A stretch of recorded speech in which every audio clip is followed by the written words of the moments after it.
And without further ado, ladies and gentlemen, the moment you've all been waiting for.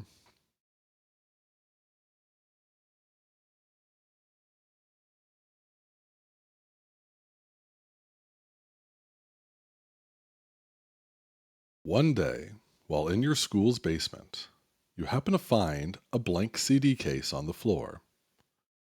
You don't know who left this CD, but surely it does not belong here, so you take it with you. After asking around a bit about the CD, it seems that nobody knows where it came from.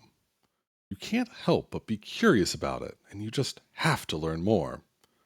The only thing written on the CD are the words "Inside Down."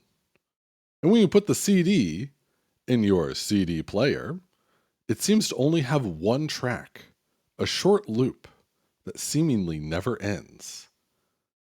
This is just a sample of that track.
The next day, you arrive early to school so you can show your best friend this weird CD that you found in the basement. You put the disc in your CD player and hand him the headphones. Your friend is also confused by this weird looping track, but unlike yesterday, the track does end, and a second one starts. This one was much stranger, with tones going in and out, weaving and waving back and forth, all while a single beat plays through it.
Your friend seems rather intrigued by this, but the discussion is cut short by the first bell. When you see him again, it's at lunch, and he looks excited to show you something. Dude, I can't stop thinking about that song. It inspired me to draw this. He then hands you a strange picture of an apple surrounded by thorns. The rest of the day is pretty uneventful, but you end up showing a few other friends. Most shrug it off as some lame prank left by an old student. You tell yourself, well, they're probably right. As the week goes on, you don't think about the CD much until Friday rolls around. You've already talked your you've already talked to your best friend, whose name is Joe, by the way, and he agreed that and you agreed that you will go to his house and play the CD on his brand new PlayStation 2. That way you could figure out what else was on the disc and maybe get to the bottom of this mystery. Friday morning, you make sure to grab the case and put it in your backpack, along with a change of clothes because you're going to be spending the night. After school, you meet up with Joe and start walking to his house. He immediately asks if you brought the CD, which you assure him you did. He is glad because ever since he heard that music, he hasn't stopped thinking about it. Once at his house, you go straight to the basement, boot up the PS2, and put in the disc. It takes an unusually long time to load, but eventually the disc icon shows up beside the memory card. Selecting the icon, a number of tracks start filling the screen. 12 to be exact. The first two are the ones you've already heard, but the rest seem to be not able to be played. You go through them one after another, and you can hear the disc spin, but nothing really happens. That is until you get down to one of the last few tracks that tends to actually work. Track number 9.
This one is just as strange as the other two, with a rhythmic beat that is followed by some strange noises.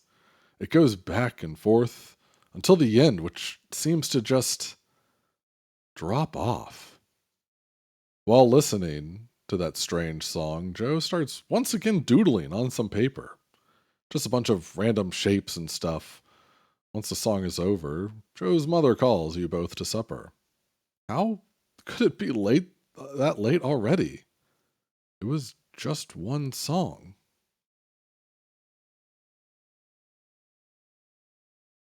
Waking up the next day, you start to get ready to go home. As you do, as you will be picked up by your parents pretty early. You go back downstairs to grab the CD, but decide to listen to it one more time before leaving. Booting up the PS2, you are confused to see that it doesn't show up. Your confusion turns to concern when you notice the CD case is also empty. After double checking with your friend that he didn't take it out, you go back to the PS2. You both are shocked to see that not only is the disc there, but it's currently playing a new song, track number 6.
This eerie track is rather different than the first 3.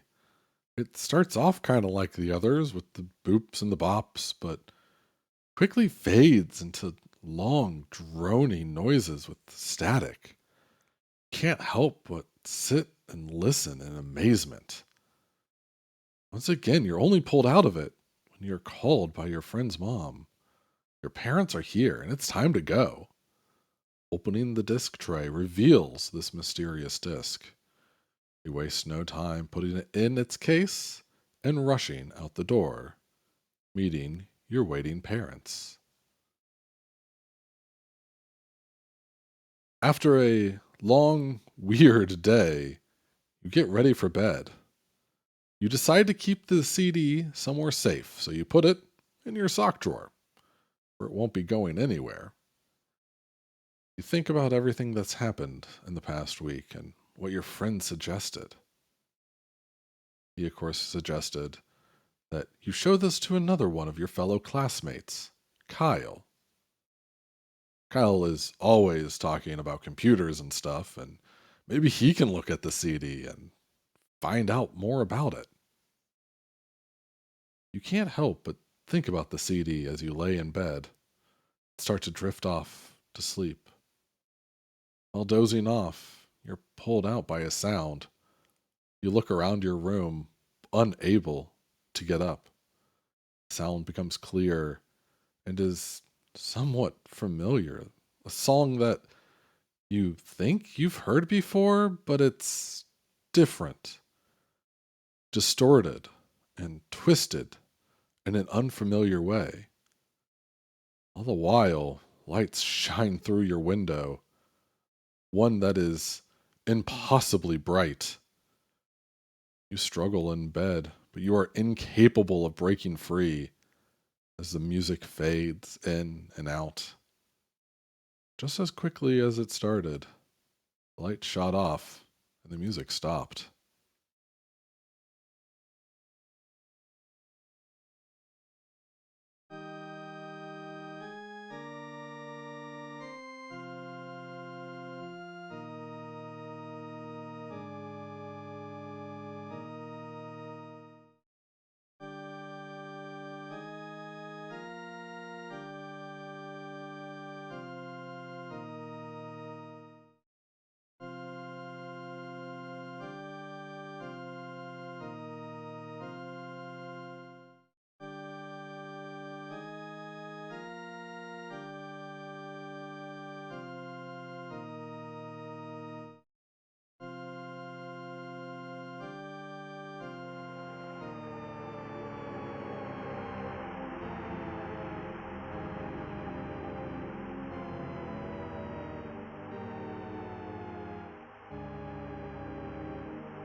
You shoot up out of bed in a cold sweat, unable to determine what just happened. You look at your clock, and it's only 3:30. You know that there is no way that you're going to be able to go back to sleep after that. When Monday rolls back around, once back at school, you approach Kyle, the only guy in your class who is super into computers, and you start telling him about the CD, where you found it, and all of the unexplained weird stuff that's been happening. After explaining everything and showing him the CD, it's clear that Kyle is skeptical of the situation. He suggests that it's probably just a prank from one of the older kids or left behind by someone who used to go here just to confuse someone like yourself. But even with his explanation, he is still interested in how this could work. So he offers to take the CD and try to figure it out. You make it very clear that you will not be separated from the CD, that you will have to see whatever it is for yourself. Kyle reluctantly agrees, not being someone who often has people over. The next day, after school, you, your best friend Joe, meet Kyle outside where his dad is waiting to take him home. You all pile in the back of the car and start the trip. Kyle lives outside of town in a huge house with a even bigger yard. Once there, Kyle guides Joe and yourself to the computer room, where you waste no time putting the disc in the tray um, of his PC, which is a beige tower of a beast. It takes a bit to load, and Kyle looks confused when he can't immediately find the files. Once he does find it, he laughs and remarks that there isn't anything strange here. And sure enough, there it all was. 12 files listed out, some with names, some just numbered tracks, and one untitled. The named tracks were what you've already heard, including the one you swore you heard in your dream. The numbered tracks didn't seem to do anything and couldn't be played. This did get Kyle's attention, and he tried looking into the properties and figure out what was wrong with them, finally coming to the conclusion that they're probably corrupted or something. And then there's Untitled, the one track we haven't heard before. Clicking on that seemed to do nothing at first until the media player popped up and started playing the track. Kyle wasn't very impressed at this music until a strange, repetitive beat could be heard. Kyle thought that maybe it was a clue, maybe it was Morse code or something. He listened to it over and over, unable to break the sequence.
After who knows how long, we all gave up and closed the media player. But apparently that did something wrong because the entire computer just shut down. When booting it up and checking the files, all three of us were shocked that there were a few of the numbered tracks that were now titled.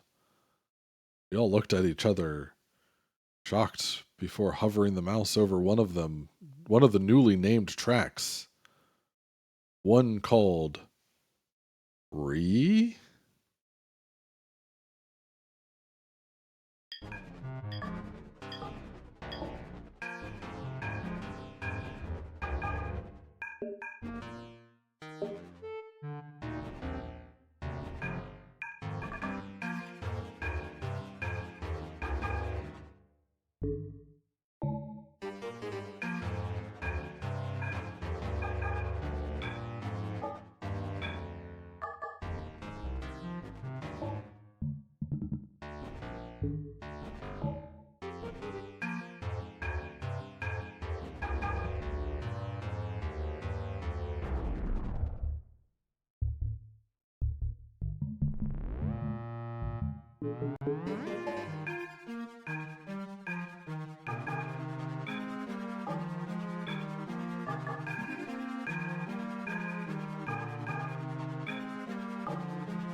This song, revealing itself, truly intrigued Kyle and proved that everything you've said so far was real.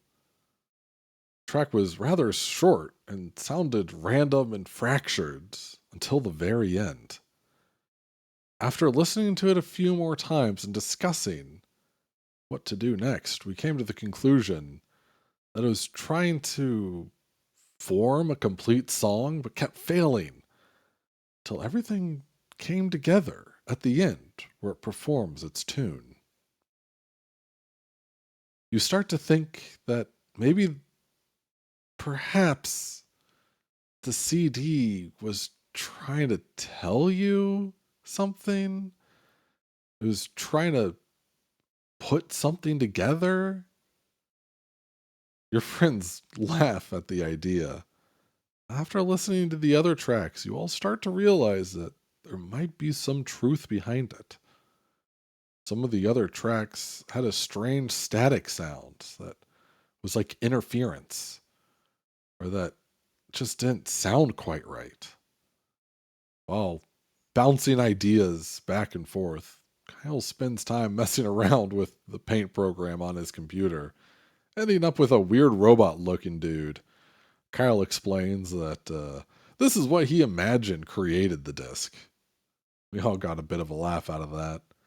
And all of a sudden, Kyle's father comes in and explains that he heard the funny music, and if we wanted to make something similar, we could play around with his old stylophone.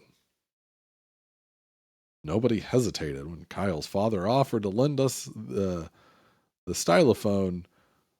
While he went to get it, Kyle also left to grab something. He quickly returned with a cassette recorder. And shortly after, Kyle's dad brought us the stylophone. Three of us sat down on the floor and started messing around with the different noises that you could produce. Definitely wasn't the same as the CD, but it sure was fun messing around with. After some time trying different settings, you all agree on two different songs, both feeling similar to what you would hear on this strange CD. They are most similar to one of the early songs, Harmonics, which, so in the spirit of the song, you name these two, Warblenautics and Stylophonics. You would hold the recorder up next to the stylophone while Kyle plays the next two songs.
Feeling good about the work you've done, you go out to the family room to show Kyle's father.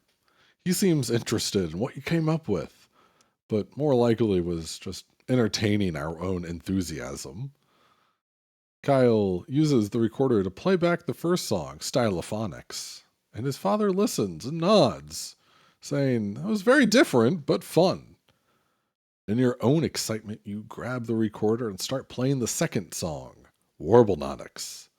The adult didn't seem as impressed with this one, but before he could give any opinion, all of the lights went out the second the song finished. You hear Joe let out a yell before Kyle tells him, "Hey, calm down." Explains it's probably just a power outage. Kyle says he knows where the flashlight is and starts shuffling that way. Joe stays back with you, and you both wait in the pitch black. You don't even remember it being that late yet. You hear a crash come from another room, causing you both to jump, but quickly feel relief by the light coming from the kitchen. Kyle emerges from the kitchen holding a large yellow flashlight and pans it across the room. He asks where his dad went, which you reply you haven't heard or seen him since the lights went out. Kyle assumes he went to the basement to check the fuse box, and we should bring the flashlight to him. Once in the basement, we call out to Kyle's dad, but don't hear anything. Looking around with the flashlight, we also can't seem to find him anywhere. Joe nervously suggests we check upstairs, which you all agree to. Making your way back up the stairs, you hear a faint noise, and you can see a flickering light. Following the sound, you realize it's coming from the computer room. Opening the door, you see a screen. Or you see the screen of the computer, white, as a strange beat repeats over and over. Is this another song? As you approach the computer, the echoing beat gives way to a rising tone. The three of you freeze in place as the song plays.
Looking into the white screen, you see something like a spiral, barely able to be made out in the blinding light.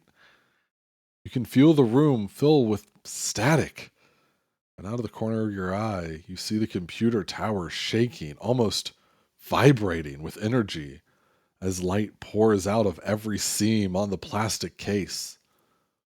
You try to get your friend's attention, but they both are transfixed on the screen.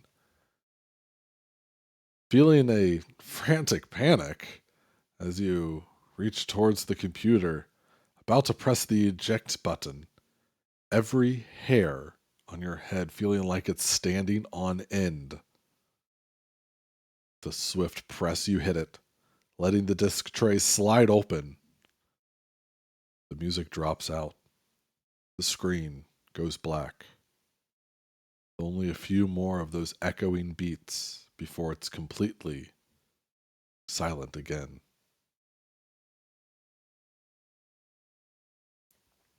You can hear a strange creaking noise as you take the flashlight out of Kyle's hand and shines it towards the disc tray.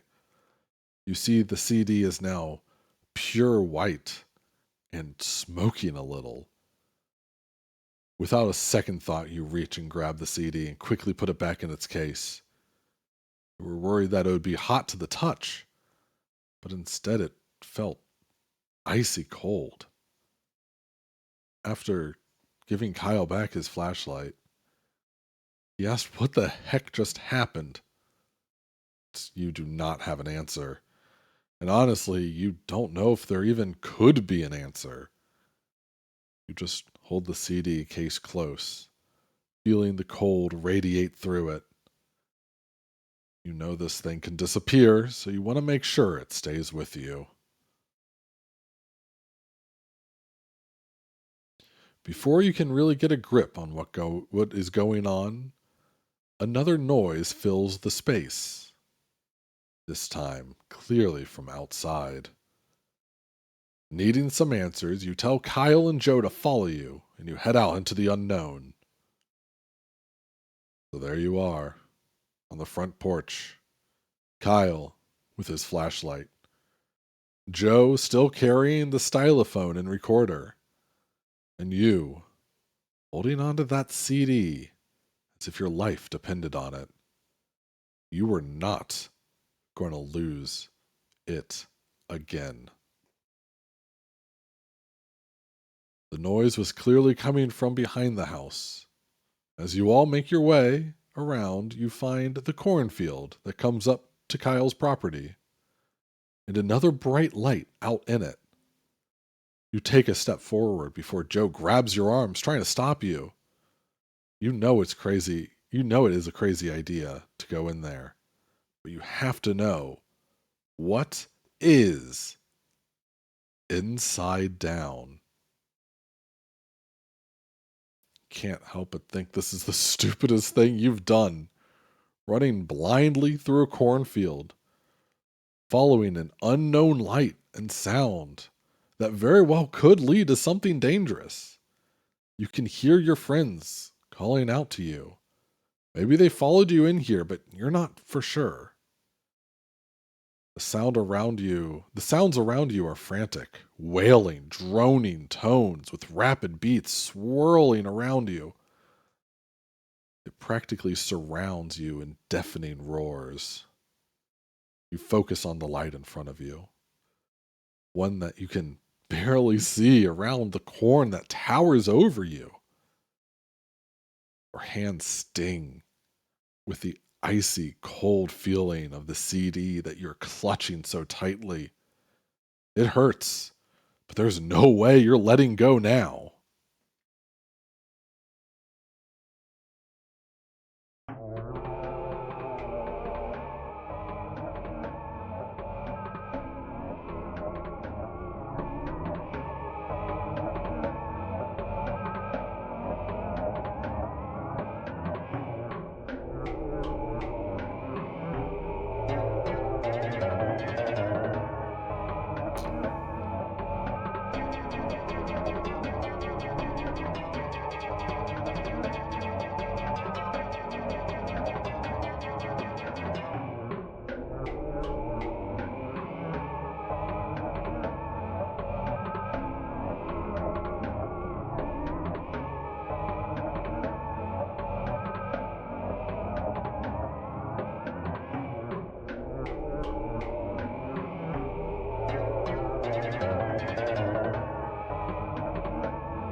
You know that you're getting closer to the source of the light as it gets even brighter and higher up.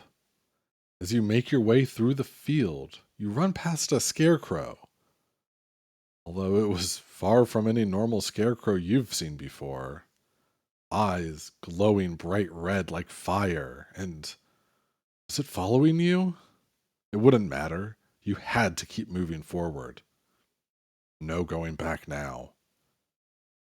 Your chest hurts from all the running. You're close. You know it. You can see the end of the cornfield and the light just past it. Your heart pounding.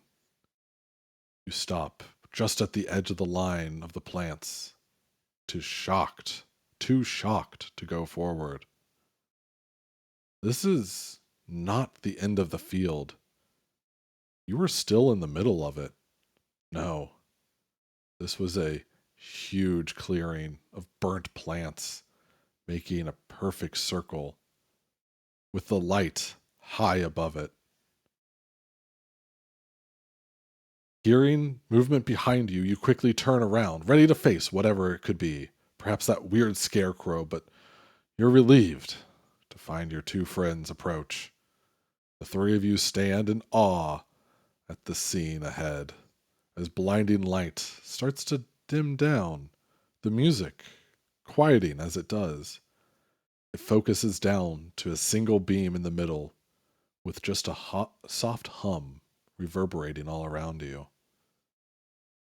Standing in the middle of the field, looking up at, standing in the middle of the field, looking up at the strange craft above you, frozen in shock and awe. There is no more music, beats, or sounds, just soft hums filling every space around you. Your friends stand beside you, just as stupefied as you are. You feel a draw towards the center of the circle, to the beam. Unable to stop yourself, you take a step inward. Your chest tight, heart pounding. You have no idea what to expect. But you've gone too far now. Taking another step, you feel the static in the air flow further inwards. No one stops you at this point or even says a word. So you take another step. And then one more. The light from the beam is blinding as it holds its column shape right in front of you. Just one step away, you can hear a new sound. One that is practically crunchy. The light feels like it's pulling you into it. You look up as you take the final step. But before your foot can touch the ground in the circle of light, you start to feel weightless. Your other foot also leaves the ground, pulling you closer to the craft. The sound comes together to form another song, one that sounds ominous.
Fully submerged in the blinding light, you have no idea how high you're going. You can tell that you're still rising, but it's so bright that you can't even see the ground or what's above. You think you hear Joe or Kyle or both calling out, but the music is so loud you can't really make it out. The song picks up the pace as you get closer, tones jumping all around, disorienting you until clank. With that, you are once more in complete silence. Only the ringing in your ears. On top of that, you are in darkness. The air around you is sweet and light. You try to feel around. The floor feels smooth and cold, like you're sitting on glass. Moving forward, hoping to find a wall or something, your hand passes through some kind of barrier where the air feels significantly denser and rushing by, almost like a stream of water. You quickly pull back your hand, having no idea what that was. You start to hear a soft hum behind you. Turning around, hoping to be able to see something, or turning around, hoping to be able to see something, but unfortunately, you still cannot. But you sense, you can practically feel someone or something watching you. Although you might not be able to see, you know that there is some kind of figure before you. You try to call out, but there's no response. You try to reach forward, but there is nothing. You feel the CD case in your hand. You feel the CD case in your hand from icy cold to warm to hot. Now not knowing what else to do, but you open the case. The CD glows a soft orange as a new noise surrounds you. A pulsating, chugging sound that makes your head spin. A more familiar tone starts. Slowly at first, but quickly speeds up.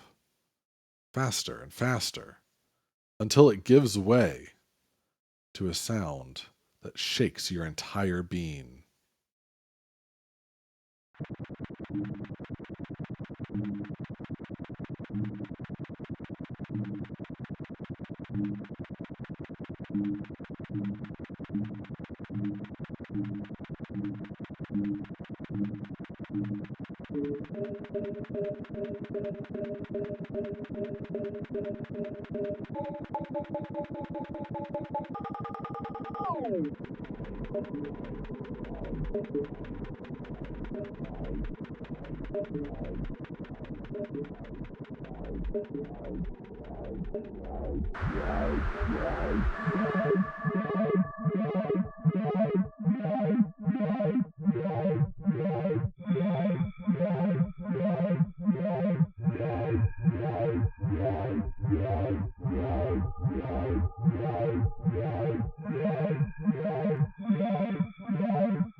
You once again feel yourself lifting off the cold floor, feeling the sounds, beats, the music flows through you. Unable to tell what's up or down, you give in to this strange feeling, letting it wash over you, not even noticing the CD, the disc that has guided you to this moment, being lifted out of its case and slipping into the darkness. Your head starts to feel fuzzy as you think of everything that's happened till now. Finding the disc, bringing together an old friend and making a new one, creating your own music, and experiencing something out of this world. The sound of static washes over you as a quiet beat pulsates. It is this craft, or is it this craft, or whatever it is here with you? You try to focus, but you can't seem to focus on anything at all. You can't help but drift off into a slumber. You feel the warmth of the sun, the hard ground covered in plants underneath you. Your name is called out as someone shakes you. Like a shot of lightning, you jump up and try to take in all of your surroundings. The sun starting to set, and your friends beside you, looking as spooked as you are. After going over everything that happened, Kyle asks about the disc. Your heart sinks as you know it is gone. But you feel as though it's back where it belongs. The other two agree. You start heading back to the house. Looking back at the strange circle of burnt earth, you notice something. Something shiny. As you approach, your heart starts pounding once again. It is a gold case. And opening it, there's a CD. Engraved on the case are the familiar words.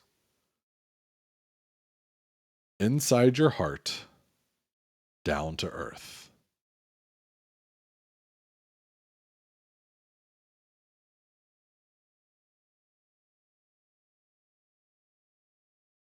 And folks, that is Inside Down.